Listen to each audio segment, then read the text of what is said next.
we're going to do one last example here. When we divide this one, we want to be really careful. So far, all of our terms have gone down, the degrees have gone down by 1.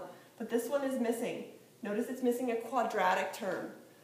Because of that, when we put it under the division bar, we have to make a placeholder for x squared. There's 0 x squareds in this. We have to make a placeholder. So now your exponents go down by 1. 4, 3, 2, 1. Then we put this over here, and again, it doesn't have an x squared term, and it doesn't have a linear term. Because of that, we have to fill them in.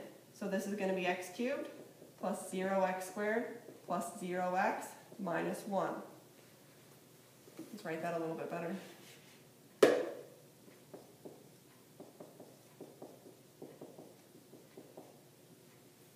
So now that we've filled in our placeholders, we want to go ahead and think, what number up here times x cubed gets me x to the 4?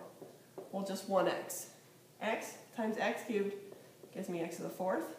X times 0x squared gives me 0x cubed.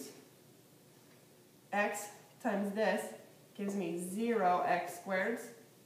Then x times negative 1 gives me a negative x.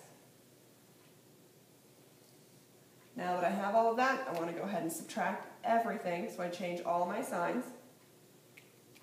This gives me a 0. 4x cubed minus 0x cubed is still 4x cubed. I have none of these, and I have none of these. Now I just drop down my minus 4. So now we want to think, what number up here times x cubed gives me 4x cubed? That's just going to be a 4. 4 times x cubed is the 4x cubed.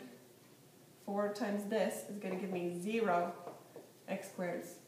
4 times 0 is going to give me 0 x's. Then 4 times negative 1 will give me the negative 4. Then remember, I want to subtract everything, so I change all the signs. This will give me 0. That is still 0. That is still 0. And that is 0. So I have nothing left. What this tells me is that this is a factor and this is a factor. So if I wanted to factor this, it could be factored down into x cubed minus 1 and x plus 4. This should equal what we started with here. X to the 4th plus 4x cubed minus x minus 4.